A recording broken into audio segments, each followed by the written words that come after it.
Hello, everyone. Welcome back to the Son of a Blitch podcast. I'm your host, George Blitch. Today, I got to have a wonderful conversation with Mark Kenyon. For those who are unfamiliar, Mark Kenyon has been a leading voice in the outdoor industry for quite some time. In the late 2000s, he put together a website called WiredToHunt, which became a premier spot about all things white-tailed deer hunting, strategies, information, their habitat.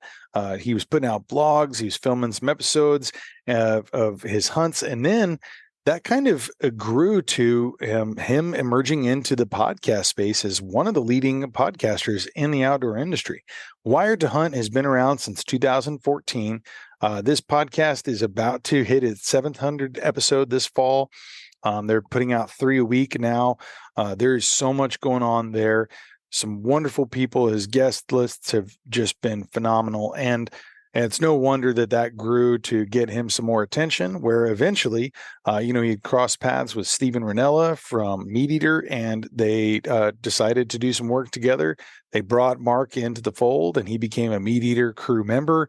And since he has been a part of the television show episodes, podcasts, and they've done a bunch of films that are kind of underneath that MeatEater umbrella, the Back 40, there's Buck Country. There's going to be 1 week in November. There's so much that Mark's been involved with that. It's kind of hard to keep track, but he lists it all out here in this podcast. And we talk a lot about his book as well that he's put out. That Wild Country. It's one of my favorite books. Got it here behind me. You guys, I think if you haven't read this, it's going to be one that I think you're going to love. I read it in one day. It is a page turner. Talks about chronicling his trips through a bunch of different public lands here and the historical context of each one, how we got to have these public lands, talks about that, the past, the present, and the future, what we need to do and why we need to preserve these amazing public spaces for future generations to enjoy here in the U.S. Mark is just a wonderful, wonderful person. I really, really was honored to have him on the podcast today. I've been following his career for quite some time, and he's someone I definitely admire. I love his voice for the outdoors, all the things he's doing to try to bring about awareness of our habitat and what we need to do to preserve that. And great conversationalist, great conservationist, and man, we just had a good time chatting today. So without further ado, enjoy this podcast with Mark Kenyon. I know I did. Hope you do too. Take care. Hey, Mark, how you doing today? I'm great. Thanks for having me. And thanks for coming on. Hey, I kind of figured we can start with maybe the genesis of your hunting days. Walk me back to where you grew up, when you started hunting, who brought you to the outdoors, and who got you involved with, your love of whitetail deer and all things hunting. Sure. Well, I'll try to keep it really high level and quick, and then you just tell me wherever you want to drill down and spend some more time.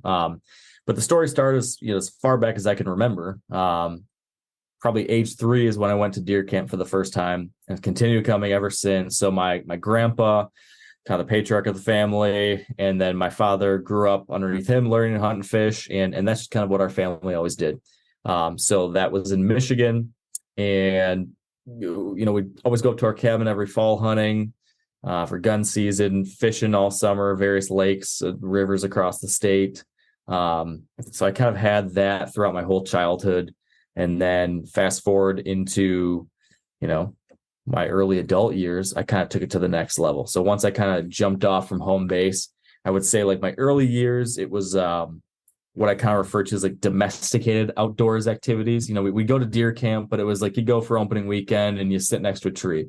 You go out in the boat, but if you didn't catch any fish, Grandpa would be like, well, at least you don't need to clean any. It was like that kind of thing. So we were we were into the culture of it. We did it a lot, but I wouldn't say we did it terribly successfully too often. And then once I got through college, in high school, I remember I was really trying to start figuring out things, above and beyond the basics that I've been taught. And then once college came around and got out of college, then I got really, really deep into it and started figuring things out. And it went from just a fun thing I did at certain parts of the year to like my life. So that's kind of a very, very quick version of what that trajectory looked like. It was always a family thing. Brought my dad, my grandpa, my uncles, and I and cousins together. And so it was a very formative part of my life experience. And now it's even more so. Well, you're still working at that same deer camp. Is that correct? Some of the videos I've seen recently where you're doing a bunch of improvements, that's there at that family deer camp? Yeah, that's true. That's the place. That was that place kind of made me who I am. So it holds a really special place in my heart. And so it's great to be going back up there now. It's kind of changed over the years as the habitat has changed in that surrounding area. The deer population, went down dramatically in the kind of 2000s, I guess. But in recent years, like you mentioned, we've been trying to do some things to try to bring it back and get the hunting back up there again. I would say like the heydays of our deer camp were in the 90s, maybe. And then since then, both the deer population and the number of hunters that would come up were in decline for maybe 20 years. And now we're hoping to get back on the upswing. But it's always been an amazing place to spend time and cherish, those relationships. And now hopefully we'll have the deer hunting to match the good times. Indeed. Well, talk to me a little bit about the idea too, because now, you've got kiddos, you're bringing in that next generation of hunters there. What does that feel like and look like for you when you're going in there and you're bringing them with you? It's the coolest thing. I mean, it is, it's bizarre to, take my son up there and see the glimmer in his eyes and the excitement he has when he looks at the wall with all the antlers, or when he asked my dad for another story and another story and another story. And I can so clearly remember myself in those shoes. Like I remember sitting in the back of the Explorer that my grandpa had, driving up to deer camp. And one of the guys who's probably in his 20s at the time would sit in the back with me, and I would just ask him for story after story after story. And I thought he was the coolest person in the world because he'd killed like 3 bucks and he killed that big 8-pointer in the swamp. And so I couldn't get enough of whatever he would tell me. And now I see my 5-year-old son doing the same thing. And so it's just so great to see, so exciting. And what's been, particularly enjoyable, for lack of better terms, just great, is that he has that same love. Like I can see both of my kids now, my 3-year, so Everett's my oldest, he's 5, and he's like hook, line, and sinker insane about hunting and fishing. And now my 3-year-old Colt is starting to really pick that up too. So they're both into shooting their bows and fishing and hiking and camping. And, I think we camped with them like 25 nights this summer. And they love it. Like we finished a backpacking trip when we got home, and Everett wanted to bring his sleeping bag inside. He slept underneath his bed in his sleeping bag because he wanted to feel like he was tent camping again. So That's awesome. The kids are ate up with it, and it's really cool to see. So take me back to when you're talking about how there's kind of been a change with deer in that area too. You talked about a decline in numbers. What was the cause of that in that area? Yeah, I'm sure it's multifaceted, and I don't know everything that's going on. But the biggest thing, I think, has been a change in likely in logging practices there. So we've got this 40 acres that our family owns that my grandpa bought 36 years ago or something.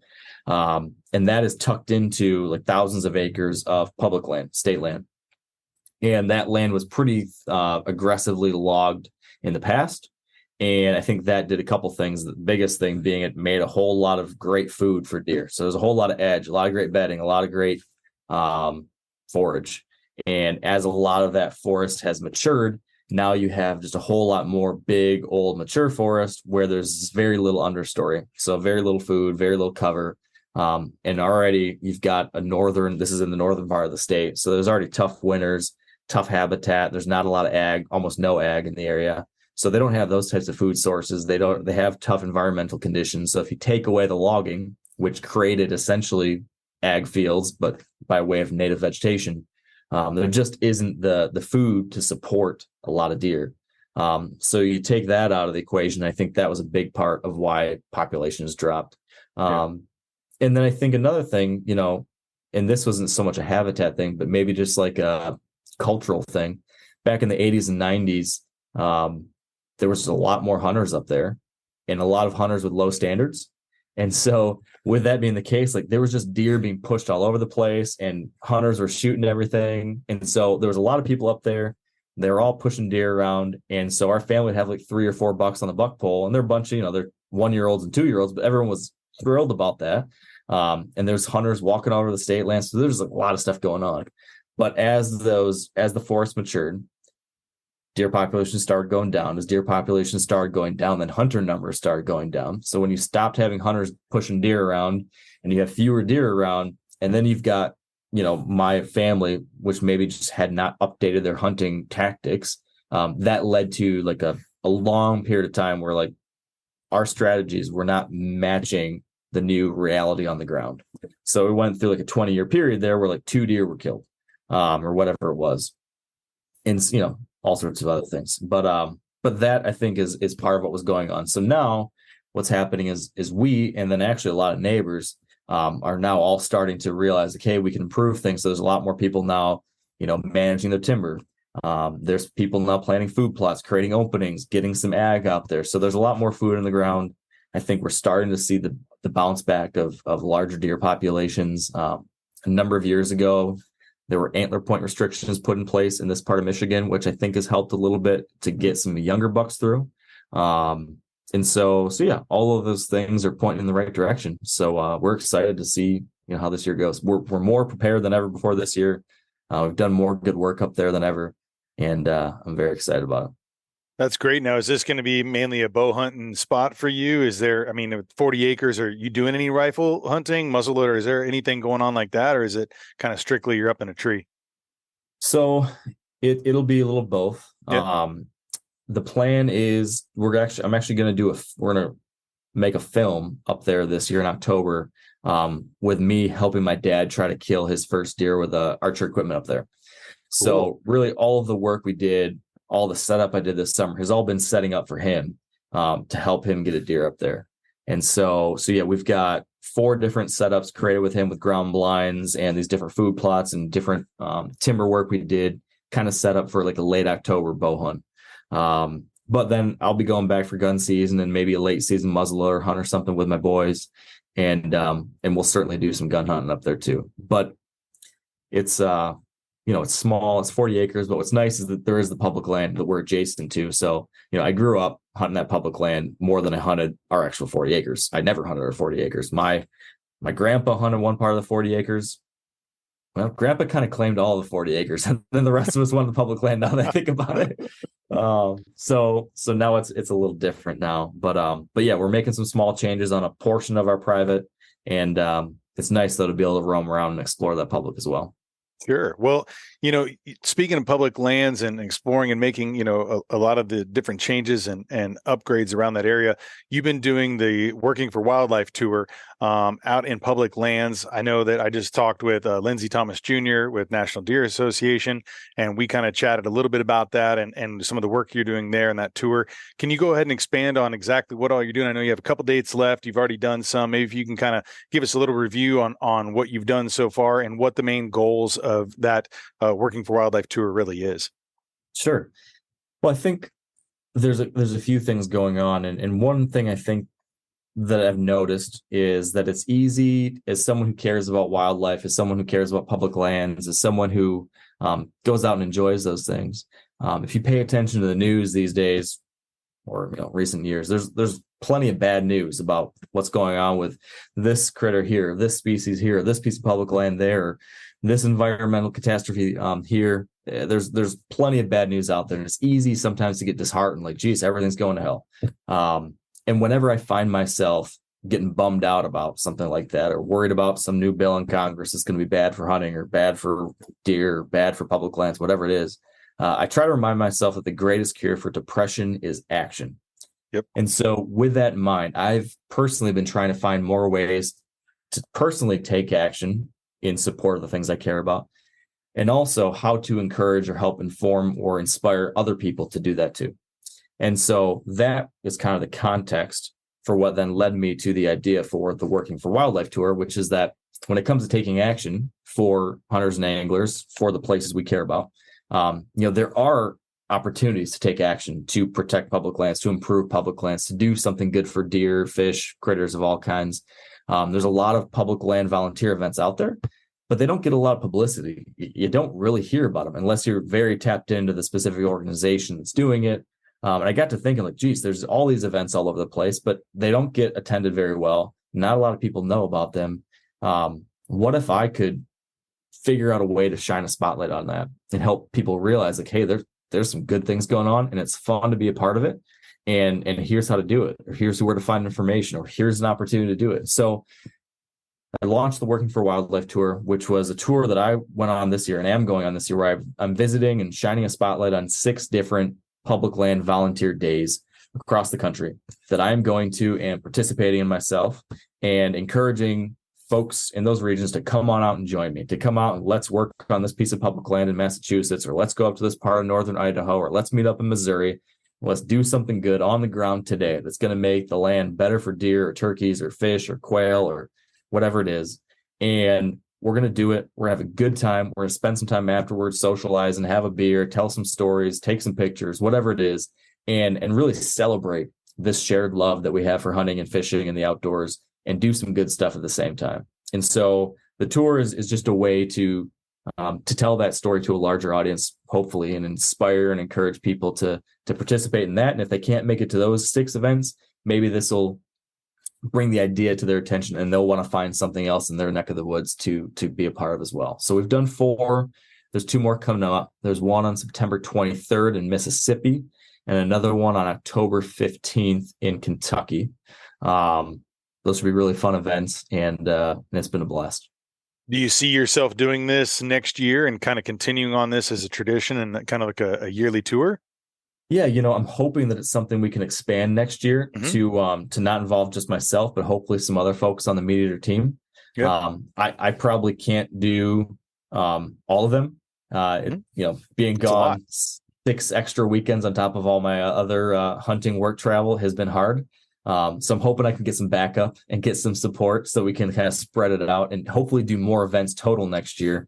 So there's more opportunities for people to participate and, meet other folks from the MeatEater team and meet more folks, that like to do the same things that you do. That's been a big thing. Like at all these events I've been to, you always talk to people afterwards like, oh man, this is just so great. I didn't realize that this guy lived 10 minutes from me and this girl is, in the same neighborhood, and these folks all hunt the same public land I do. And now we're getting to talk to each other, and wow, we're going to go out shooting together. Let's go fishing. And you meet so many new friends and make new connections through these shared, passions that we have, but you just need those opportunities to connect. And this kind of thing is a great opportunity to make those connections.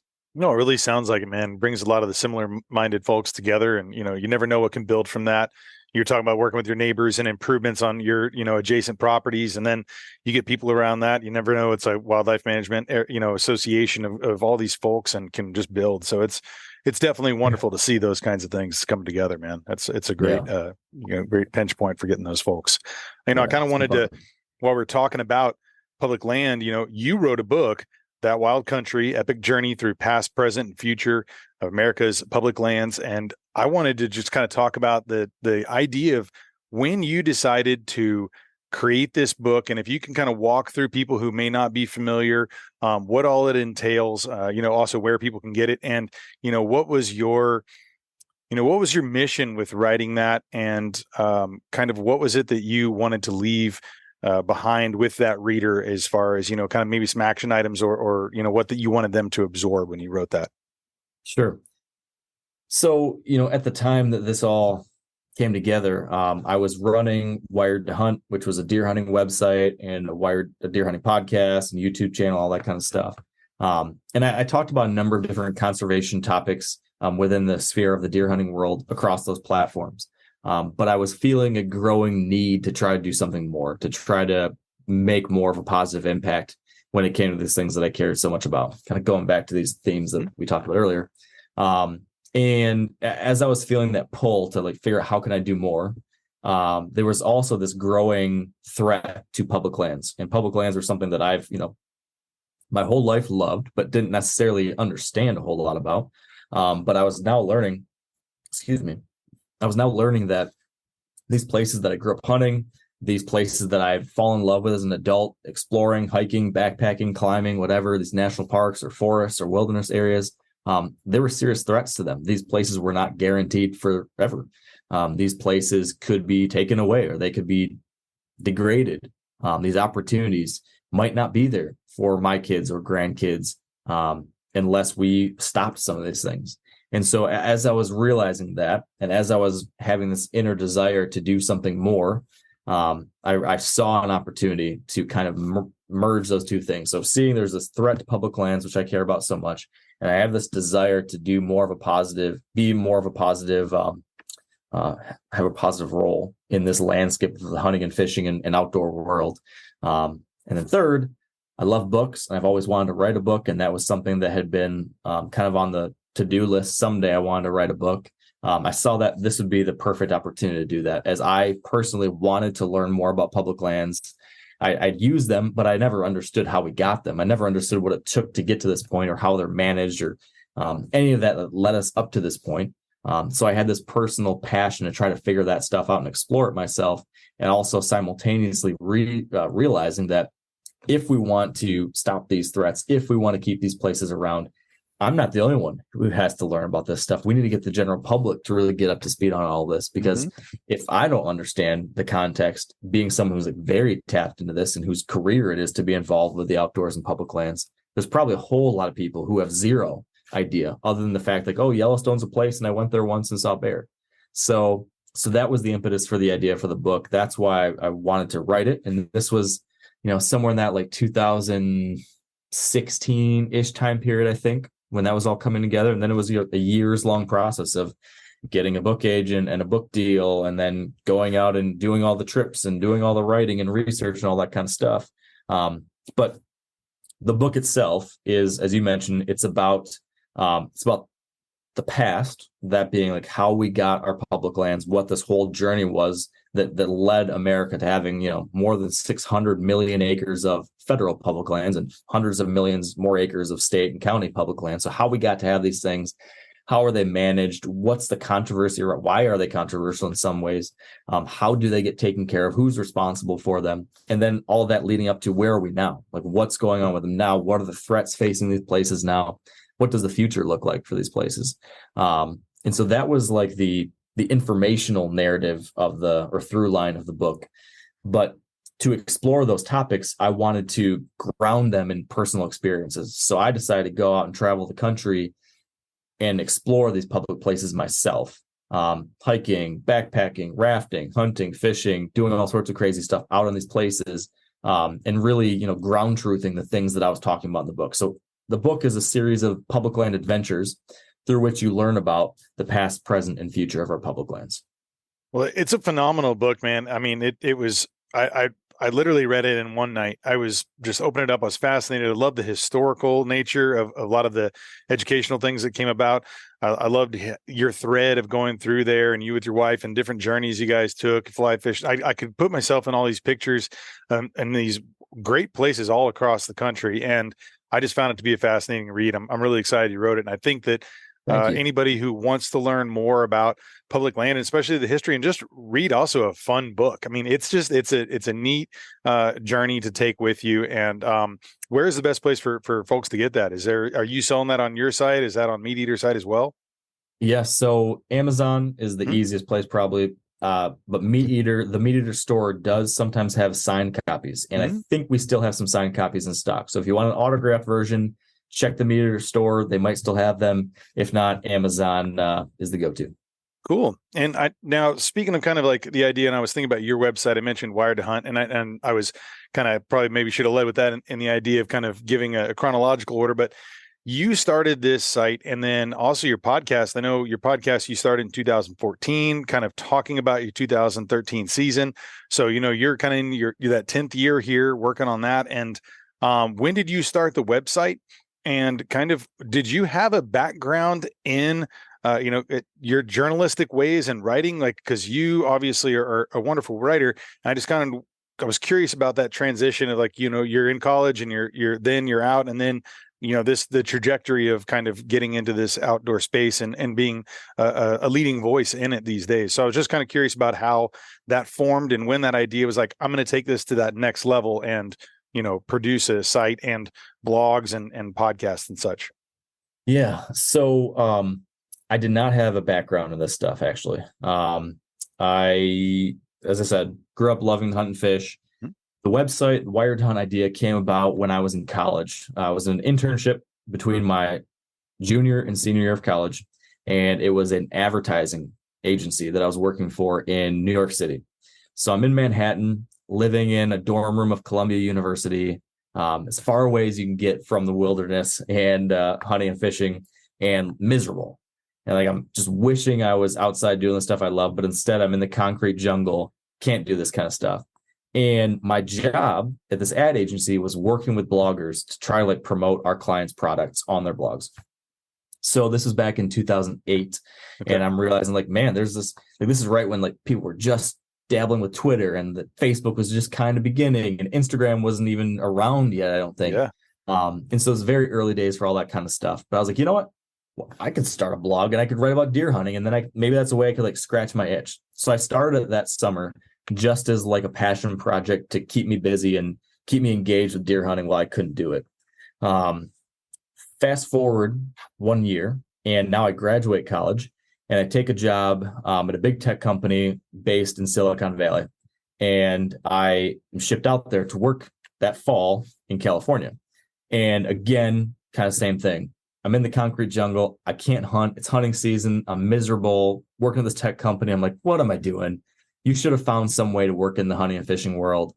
You got to go back to WiredToHunt and pick that back up. So it's September of 2009 now. And I'm jumping back into WiredToHunt. And I read a book called Crush It, which is all about how to build a career out of your passion. And I finished that book in one night, kind of like you read mine. And I said, that's what I'm doing with WiredToHunt. So it would have been probably like September of 2009. I said, I'm going to find some way to make a living doing this thing that I love. I'm going to build WiredToHunt into some kind of brand that can support my passion and explore these things.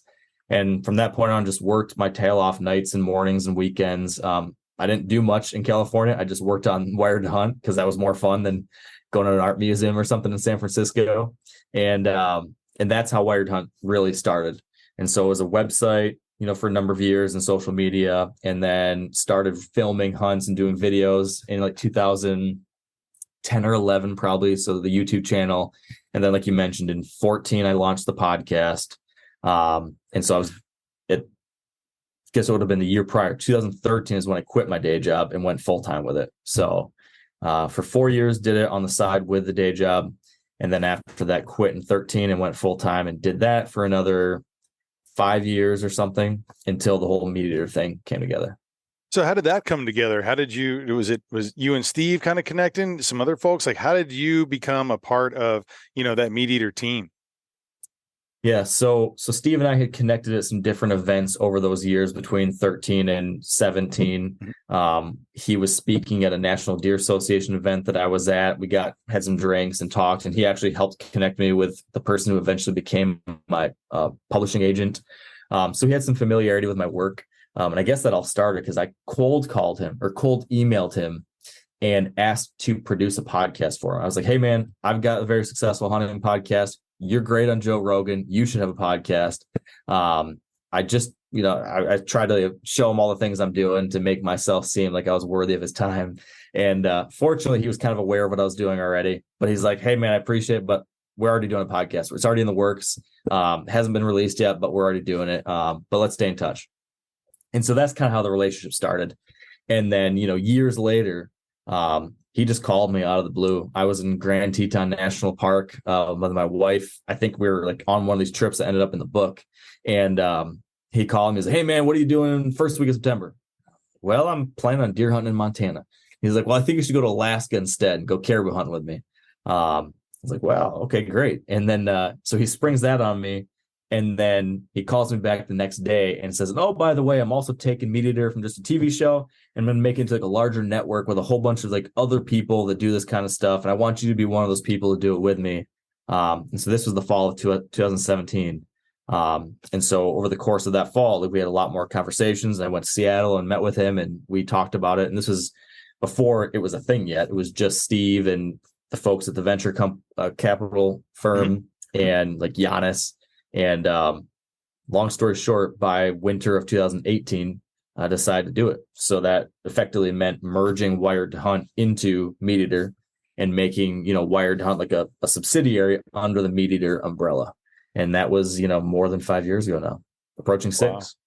Wow. Oh man, it's been a good run and it continues to be, man. I'm excited to see all the growth from that team and all the amazing people that are coming aboard. And, you had a standalone audience and everything too. But I'm sure that, being a part of that kind of amplified it even more. So, Yeah. congratulations on that as well. And when you Thank talked you. about that caribou hunt, was that the one that Doug was a part of as well?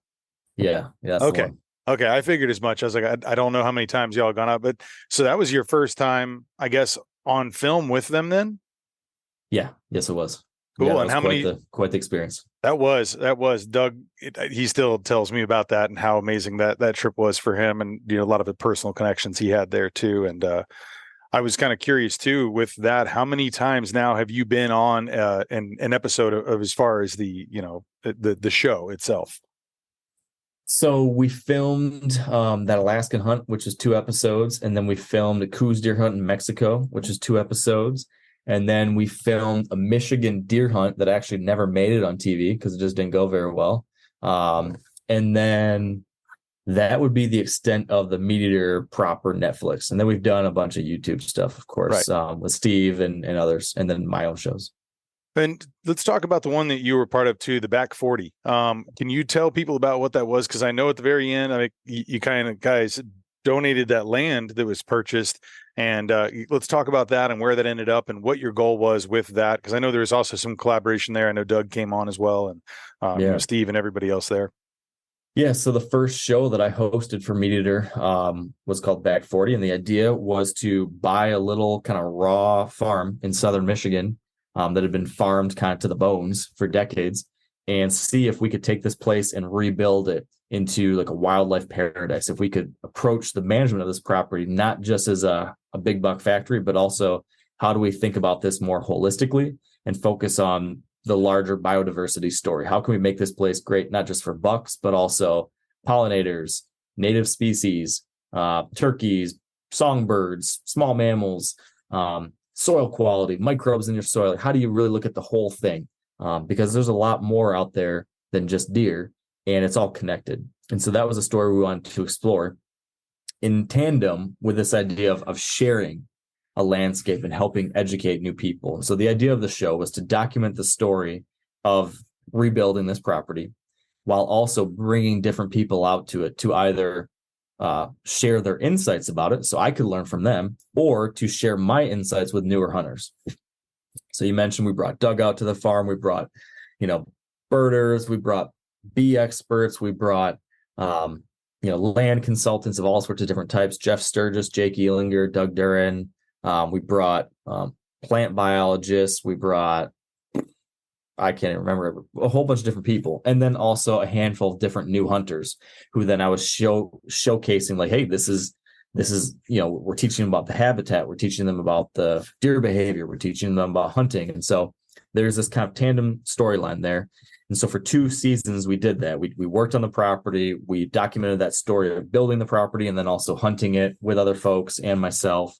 And then after 2 years of doing that, we donated the farm to the National Deer Association for use as a new hunter education space. And so in the 3 subsequent years, the National Deer Association has had a group of volunteers who continue to go out to the property and improve and manage that habitat. But then also each year we run a Field to Fork program, which is the NDA's new hunter mentorship program. So each year in the summer, we get out there with a bunch of volunteers and we bring in like 12 to 15 new hunters, and we partner them with a mentor, and we spend a full day or 2 doing various educational things, shooting crossbows, shooting rifles, touring the property, learning about how deer use the property, learning about how to set up and hunt them. And so that's in the summer. And then they come back for a hunt in September, and they get partnered with their mentor and get to have, a 2-day hunt and, experience with that mentor. And, I think more than probably close like 24 people or something like that have been out there, maybe more than that now, have been out there. And I think something like 12 have killed their first deer there on the property. And now there's a whole new batch of another 12 or 14 this year that we're getting ready to head out with in a couple weeks. So it's been really cool to see not just the show do what it did, but the coolest thing has really been the long-term effects and seeing all these, dozens of new people who've got to be introduced to hunting through that property. And, there's been a couple examples where 2 of the guys that I mentored the first year, I was with both of them when they killed their first deer. and they connected with each other because they're like, oh, we were both, mentees of Mark. So they developed a friendship between the two of them and started trying to continue learning to hunt together. And we've stayed in touch. And now this year they're coming back now as mentors. So now they're actually mentoring new hunters themselves. So it's been really cool to see that kind of full circle thing happen. And it was a really cool project. That it sounds it, man. It was a neat one to follow. And there's some other, kind of it's a subset of the show. It's these, kind of smaller, as far as publications that are going on in productions. And you've got some other ones that are going on too. I know you got, 1 week in November, Rut Fresh Radio. If you can kind of talk about some of these, that you're doing outside of the Wired to Hunt podcast. What are some of these, shows and kind of, feature podcasts that you're going to be doing here in this fall?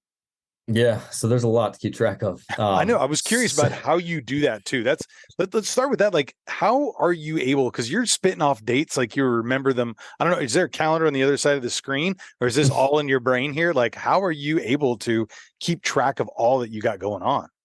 It's all in the brain, as far as dates. Although I do say I live and breathe with a planner. So yes. I do have everything, daily planner, and then the Google Calendar for the long-term stuff. If I don't write it down, I will forget it as far as upcoming things. That's for sure. Same here.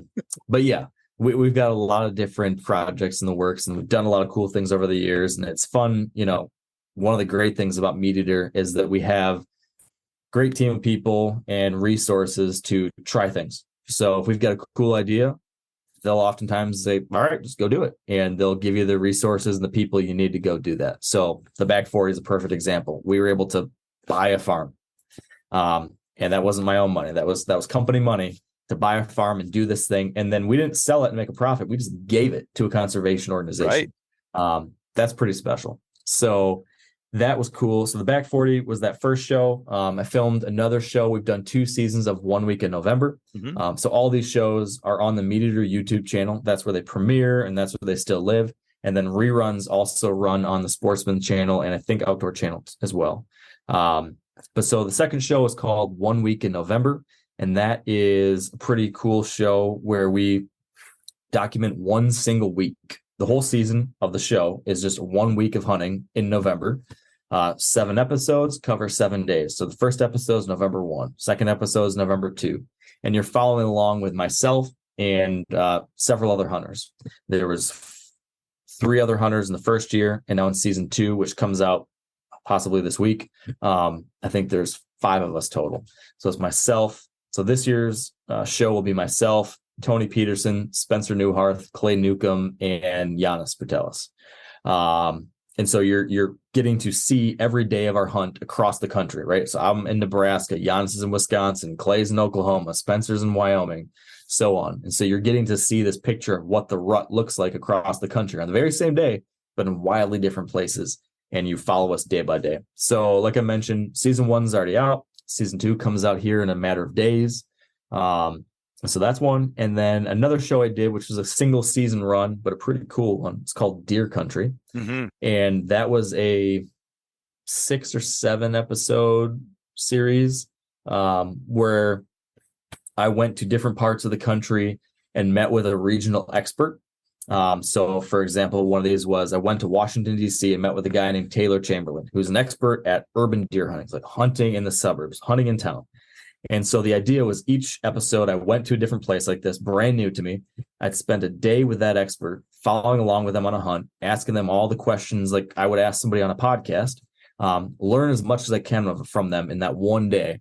And then I would have 3 more days by myself in this brand new place to try to replicate what I just learned, to try to pull it off myself in this brand new place using this brand new style of hunting. And so I did that in Washington, D.C. I did that tracking deer in the snow up in Maine. I did a hunt in Nebraska, trying to learn how to decoy deer on the ground with a handheld decoy on a bow hunt. We did a boating hunt down in Alabama. We did we packed in for a backcountry hunt on a mule in Arkansas. And then we did a hunt up in Wisconsin, kind of doing the one traditional kind of hunt, Midwest whitetail hunt, but doing a hunt with an outfitter, which I've never done before and always kind of maybe looked down my nose at it. And I figured, well, if I'm going to judge anyone. I should probably experience it myself and understand what I'm thinking. And that was very interesting and insightful to get to see what that's like and meet with these people and, very cool. So that's deer country. Really very hard season for me. That was a tough thing to throw myself into and was very exhausting because I was doing that and filming a season of 1 week in November. So I'll always look back on that as like that burned me out to a crisp, but I'm very proud of the thing, even though like for all sorts of reasons, it was challenging. It ended up being something that I think a lot of people learned something from and found enjoyable. So that's deer country. And now this year we're doing a different thing where we're all kind of filming films. So instead of doing like a 7-part series or a 5-part series or whatever, we're kind of just doing one-offs. And so I've got a whole bunch of different things planned this fall that should be a lot of fun.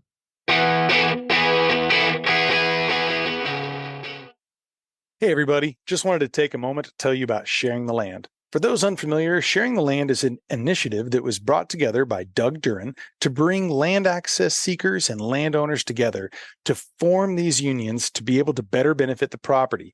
Very conservational minded, but it's also about getting people out there and sharing these experiences out on these properties and having them work in a more uniformed way to better benefit the property and the habitat.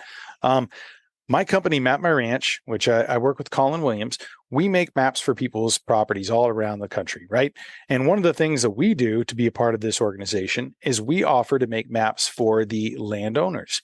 So if you sign up as a landowner, we're going to go ahead and put together a map for you, which shows your property, your boundary, and maybe any of the things that you want to have labeled. Maybe it's certain overlooks, or maybe it's certain, fencing areas where you're going to have this type of, agricultural work done, or maybe you're going ahead and growing this. Maybe these are some native seeds that you're focusing on. Whatever it is that you want to go ahead and have mapped, we're going to do that for you. That's a part of our contribution. We are a very proud sponsor of Sharing the Land, and will be for a long time. Love working with Doug. Wonderful, wonderful man. And this is a wonderful project. I highly suggest you guys go check it out. And there's a whole team of sponsors and partners that are a part of this that are just top notch. Go check out sharingtheland.com and also go check out dougduran.com to learn more about all the wonderful things he's doing. There's the main WiredToHunt podcast, which is the flagship show where I do long form interviews with folks. And then we have the Foundations miniseries, which is hosted by my buddy, Tony Peterson. And so those are short, like 20-minute long, basically a monologue. Like he talks to you for 20 minutes about a specific deer hunting topic every Tuesday. And then during the hunting season, we launch another miniseries called Rut Fresh Radio, in which we get reports from 4 or 5 different hunters from all across the country every week on what they're seeing right now, what the current conditions are, how the weather or the moon or whatever is impacting deer movement, deer activity, what tactics are working right now, what do they think it's going to, how are things going to change over the next 7 days, what should you be focusing on over the next 7 days. So we get that every single week throughout the hunting season. So you're getting play-by-play ideas and perspective, all through the hunting season. So starting in September, you've got an episode Tuesday, Wednesday, Thursday every week. That's exciting, man. It's a lot of content. Do you sleep? A little bit, yeah. Fortunately, I've got a good team of people that, it's not just me now. And that's been great. Since joining the MeatEater team, I've got folks to help out and some resources. So like I said, like Tony helps with one of those mini series, and the Rut Fresh Radio one, Tyler Jones and Casey Smith help with that. They do the element as well. So yeah, having that support makes it all possible. Yeah, no, it having a great team, man, that's the foundation of everything. And, when you were talking about this and some of the work with all these different team members and things too, I know that there was a time in 2021 that it was just kind of like you were firing on all cylinders. You were kind of, talking about some of the things. And then you wrote an article, How I Made Deer Hunting Fun Again, and talking kind of about your 2021 season and then leading up to your 2022 season and what you kind of wanted to accomplish. And it sounds like maybe there was that level of burnout, maybe that there, I kind of want you to talk about that and, not necessarily you have to retell the article, but what was it that you were facing, and how did you make deer hunting fun again for you in a time when it kind of became not fun and more of a chore or tasks instead of that, excitement that you woke up with every day growing up? Yeah. Well, I think what happened to me, and some of this is unique in that hunting is my job, but some of this is not unique to me. Like I've got a lot of hunting buddies who are just diehard deer hunters who have experienced the exact same things, despite it not being related to their career at all. Sure. So a lot of what happened to me was just the pressures and expectations that I placed on myself and how that related to hunting and how that impacted like my experience.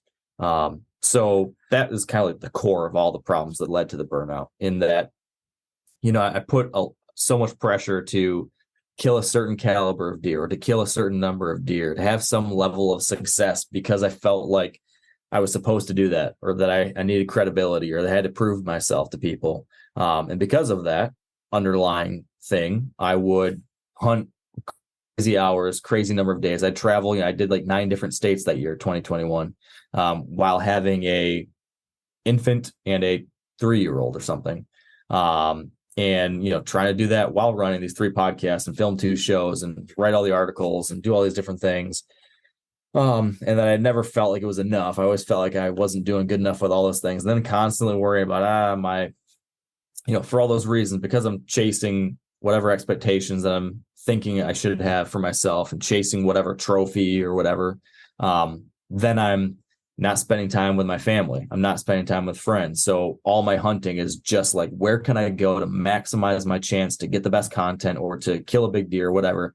I don't have time to go to deer camp with my family because we're not going to kill anything there. So I've got to go to Illinois instead, or I've got to go to Iowa instead. Or when I do go to Iowa, and a bunch of my hunting buddies are there too, they're all coming in and having breakfast together or lunch, or they're all getting together for dinner afterwards and catching up. But can I go? Nope, I'm not coming in because I have to hunt all 13 hours because nothing's more important than killing the big deer. So I missed out on all those. And can I go to dinner? Nope, I'm not going to go to dinner with everyone because I've got to do this thing and I got to do this article and I want to get to sleep early because I'm getting up at 3 a.m. to go hunt all day. And so, went on a hunting trip with a bunch of hunting buddies and never saw the hunting buddies. And so those are just examples of the kinds of things that were compounding over the years, all leading up to 2021. As you mentioned, where it all kind of came to a head. Just too much of all of that led to, just a lot of it wasn't fun. And I was at some point during that period, I was like, this is ridiculous. Like, this is the thing you love, outside of, your family and everything. Like, this is like your passion, hunting and the outdoors. And somehow now you're miserable doing it. You have to, I'm talking to myself, I'm like, you got to figure this out. Like, this is not okay. And what it came down to, a lot of it was that expectation thing. And if I could release myself from that and just stop caring about, not that I'm not going to work hard, not that I don't want to achieve my own personal goals and do good work and have good hunts. All of those things are absolutely still the case. I'm a very goal-oriented person, so that's just who I am, very achievement focused. But learning to focus not just on the end result, but valuing the process just as much so. So all of these things are things that I started trying to incorporate last year. And so number one was just release myself from the pressure of trying to impress anyone or caring about what anybody else thinks. Right. I don't need to be Levi Morgan. I don't need to be Andy May. I don't need to be John Dudley. I'm just going to be me. And that might not be good enough for some people, but that's fine. It just needs to be good enough for me and my family. And as long as I am focusing on having fun, like doing my thing to the best of my ability and enjoying it, the rest will fall into place. And so getting back to stopping, no more expectations, no more giving anyone any influence over me and how I feel about my hunting or what I'm doing, getting back to spending time with friends and family when it comes to hunting, because that's what got me into it. Those are some of the very best moments, is sharing these experiences with the people you love, getting that back on the table, giving myself permission to not be perfect. Giving myself permission to come in the middle of the day and have lunch with my kids. Yeah, I'm not going to hunt all day. And you're supposed to hunt all day, every day during the rut. You're supposed to be hardcore and grind it out and never say never and never quit and all that stuff. Well, I realized that maybe that's not that important. Maybe coming in and seeing my son after school and reading him a story, maybe I'll miss out on a deer, but that's probably a whole lot more important. And so I, Cliff Notes version, I started trying to kind of reprioritize and rethink what I'm doing, and also, cut back on some of the travel, cut back on some of these different things, start trying to structure my year and my hunting plans so that it is more conducive for both my family and mental health even. And if I can do that and just have fun with it, just focus on having fun, maybe the results would follow. And lo and behold, going into last year, that was my focus. My only goals were have fun and take good shots, like no bad shots. That was another thing. I just wanted to continue getting better at reducing mistakes. And man, I had my best hunting season maybe ever, from like a tangible way. And then from an intangible, without a doubt, an intangible best season ever. And so that's kind of where I'm at with things. I know every season's not going to go that well. That's just the nature of hunting. Some years it falls in place, some years it doesn't. But I am dedicated to sticking to those original things that brought me into hunting, sticking here for the love of it, keeping it fun, keeping those connections with family and friends alive. And I think if you do that, all the rest will take care of itself. I think those things in and of itself become the success story, and then whatever you have in the freezer and on your wall and, the stories and the filming, those are all a part of it too. But, if you're able to say, I did all the things I wanted to do and you're happy, you don't worry about those expectations of others and you just live your true self, which it sounds like you kind of tapped into something that you needed to at that point in time to kind of be able to take that next step, because that there is professional burnout. And I mean, you're a busy man. We just listed all the different things you're a part of. And like you said, you got family and you're mentoring your kids coming into that too. And so you're this example you want them to see of how to be in the best way. And it sounds like, you got it all together. And I'm happy for you to hear that you had such a successful season. And, now you're about to have another one that hopefully is even better than that. Hey, thank you. You're more than welcome, man. I was kind of curious, speaking of leading into a new season, what do you have planned as far as where are you going to be traveling? I know obviously you got, working on doing some filming and some things with your dad there and getting him his bow, hunt ready and everything there too. But where are some other places you're going to be traveling and some that you're kind of some hunts you're really looking forward to this fall? Yeah. So kind of going back to restructuring some of my work things to better fit those priorities. I've shifted, some of my content, at least, if not a lot of it, away from just like, what's a hunt I can go do that's going to give me the best chance to kill big deer, to instead, how do I do the things that matter to me and how can I tell a good story around those? So for example, one of my films that I'm going to do, as I said, is like, I'm not even hunting. I'm going to go with my dad and try to help him get a deer up at our cabin and tell the story of our deer camp and that history and family tradition. And that's what I'm really excited about. And I want to be able to spend time up there at that very special place. And I want to be able to spend time with my dad. And there's a compelling story there to tell that I think people will really enjoy. And that's like unique to me and what I can bring to the table. So that's an example of what I'm trying to do more of. So I'm doing that. I'm doing a film about my local close to home hunts. So again, something I can do with my family. I can be here at home. I can tell those local Michigan stories. Some of my favorite hunts of the year are hunting the deer, right here in my general neighborhood where I live. But I haven't filmed them in a number of years. So I'm going to tell that story. I'm going to do a new film this year about the back 40 and showcase that story I just mentioned to you about those two mentees that I've been helping get into hunting. I'm going to go back out with them on the back 40, spend a few days hunting together with them, hopefully help them get their first buck with a bow, while also telling the story of everything that's happened since we donated the property.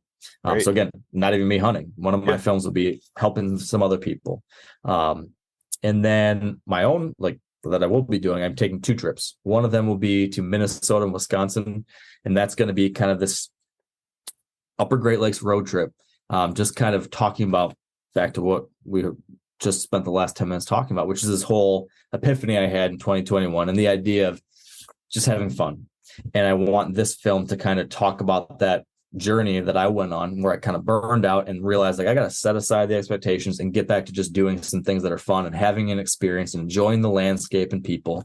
So I'm going to go up to the Boundary Waters region of Minnesota, spend some time with some friends and go fishing and camping. And then we're going to continue down the road and meet up with my buddy, Doug Duran, our mutual friend, Doug Duran, and hunt down there with him for a few days. And just have some fun, see some places in my general Upper Great Lakes region, do some fishing, do some camping, do some deer hunting, and showcase just the fact that you can have a great adventure. It doesn't have to be a booner assassination trip. You can go out and have an experience with people you care about and see beautiful places and hopefully kill a deer and boat some fish. Mm-hmm. But it's the process and the journey and the people that really make it special. So that's one. And then I do have like one just like standard going after some big deer in Nebraska rut hunt, which is fun still to do too.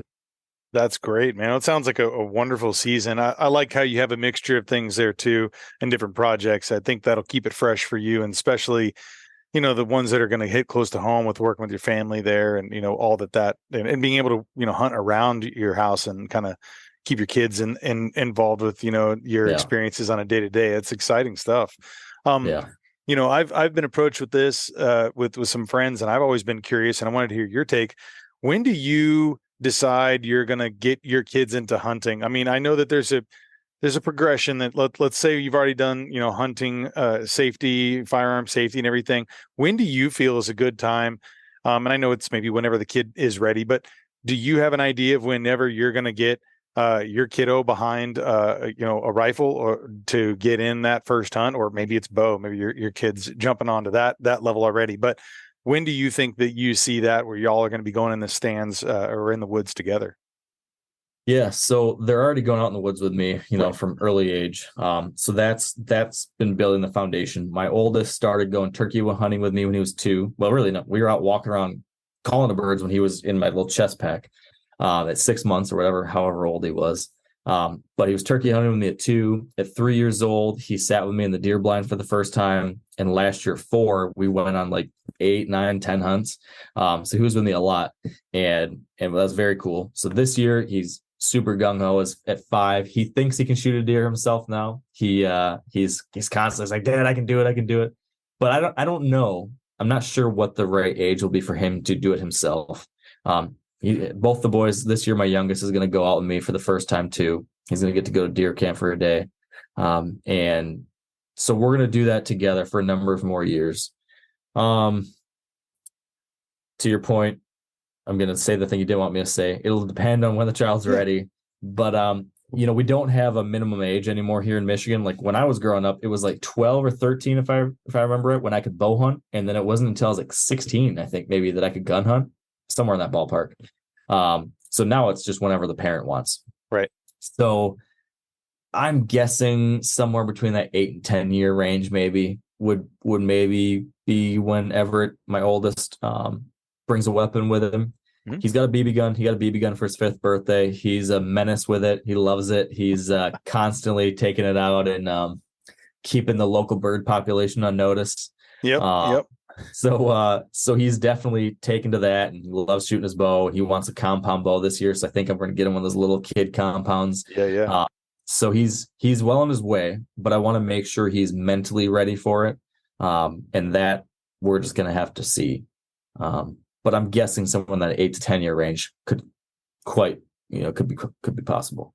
Yeah. Well, because I asked you, my daughter's 10 and she's a crack shot, but it's like one of those things I think I was 10 or maybe right at 11 when I went out and I, had a deer rifle at a 6mm to my shoulder and took my first deer. But I had taken some smaller game and things along the way. There's that progression, of course, too. Yeah. So I understand that there's going to be things that your kiddos will do too as they're kind of getting up to that point. But I've always been curious because that's something that a lot of my friends with kids are around that age are like, when do we, and it always is when that kid's ready too. But yeah, I was kind of curious what your take was. So, I'm still figuring it out. I've been asking that same question myself a lot. But he's ready. Everett's ready to go. He thinks he is. He certainly thinks he is. He's like, can I take him with the BB gun? Yeah. He's asked me, like, can I kill a deer with a BB gun? And then now he's keeping on asking for a 22 because he's found out that's like the next step. And so he was asking the other day, can I kill a deer with a 22? I'm like, well, I mean, if you perfectly place that bullet maybe right in the eyeball down to the brain, maybe so. But we're not going to try that. It's frowned upon by a lot of state agencies as well. Yes, we're not going to go that route. So I was kind of curious, thinking about hunting still and everything with, if it's not whitetail, what are your other species that you love to hunt, or is it fishing that is the close second? What is it that kind of really brings you out to the outdoors and passion aside from whitetail deer? Yeah. So definitely my closest number 2 is fishing. I love fly fishing. really it's got a tight squeeze on me. So that's been a great kind of yin to the yang of my whitetail thing. So spring and summer, I do a ton of fishing. And then by the time like July or August comes around, then I am able to refocus on whitetails and I'm fully recharged and was able to turn my brain off of whitetail mode for a little bit. So yeah, fly fishing for trout is my bread and butter, but I've been expanding out and doing some different things, doing some saltwater, and that's been a lot of fun. I'd love to do more of that.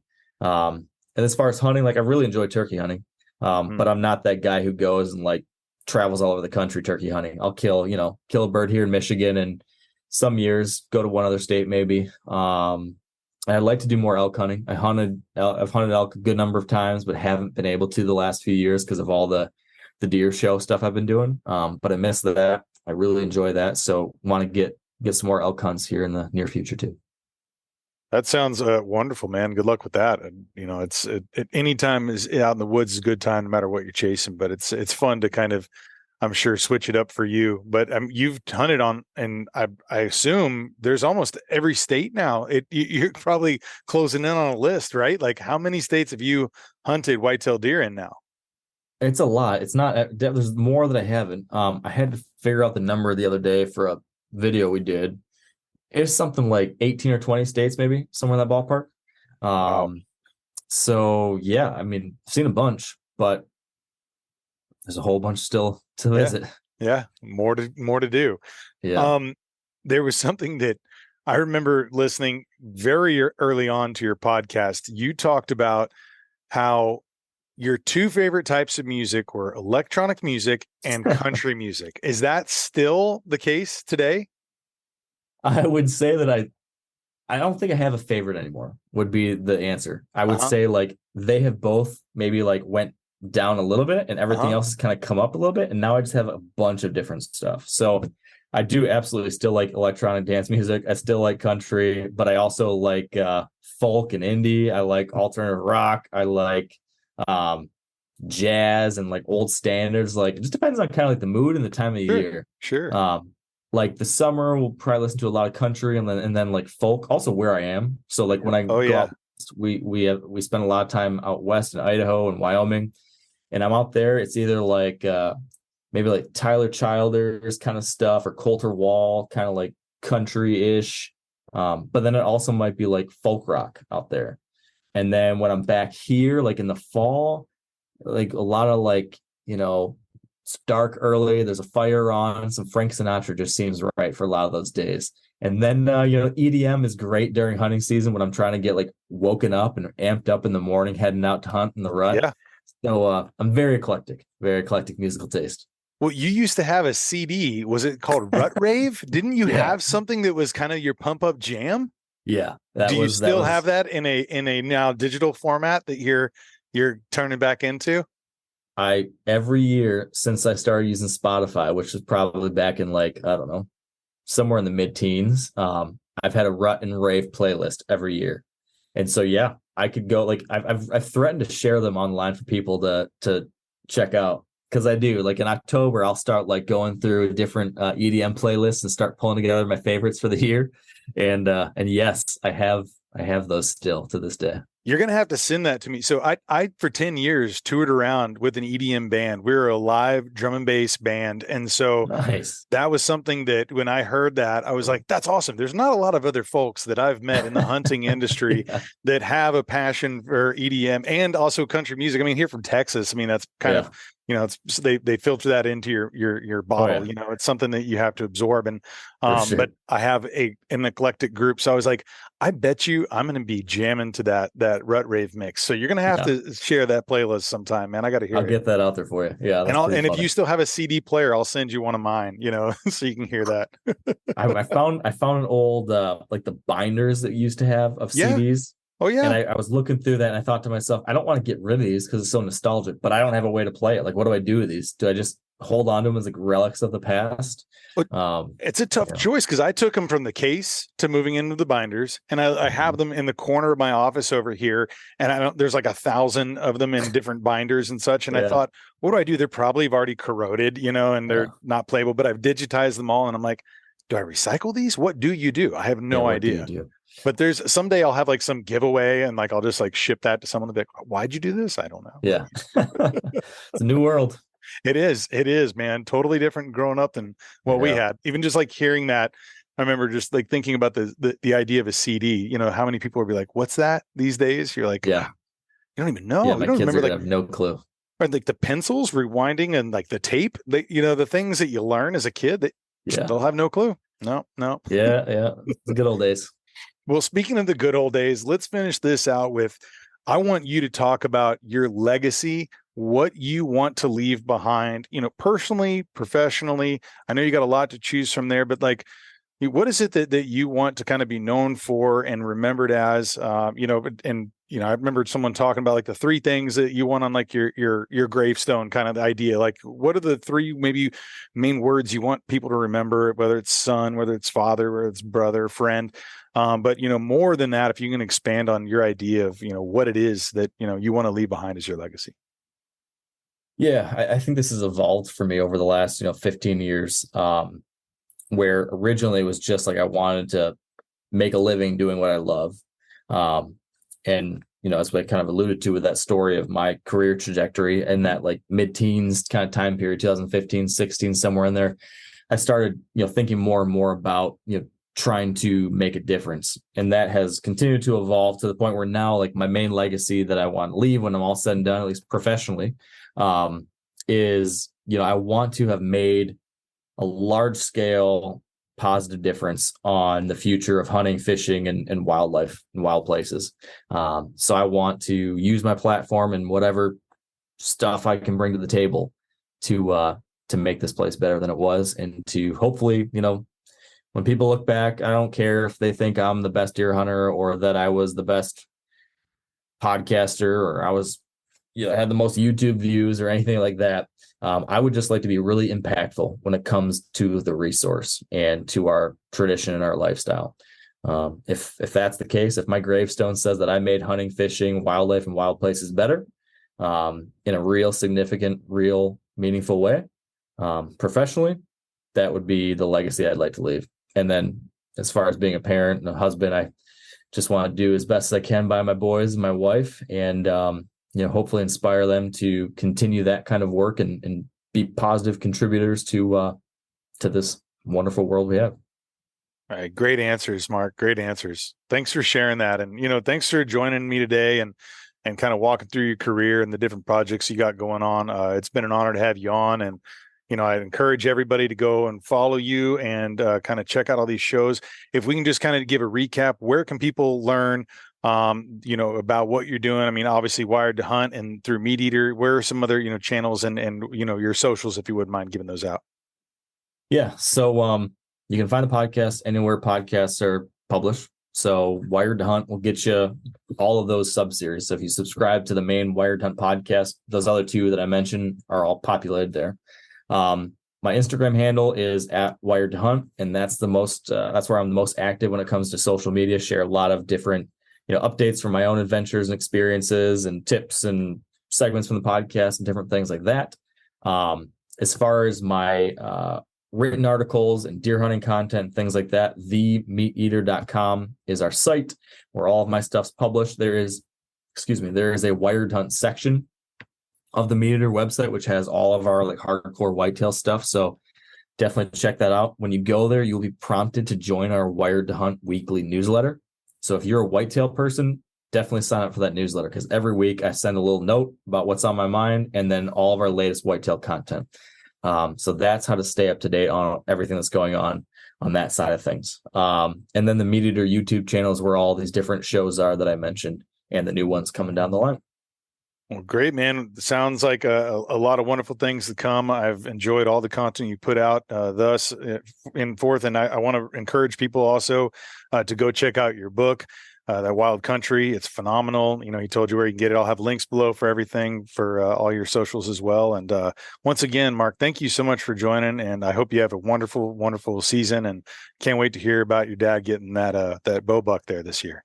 Yeah, hey, you're welcome, and thank you. I appreciate the opportunity, and yeah, let's all cross our fingers for Mr. David Kenyon. It's going to be an exciting year up there. So, thank you. Good deal, man. Well, you take care. You too.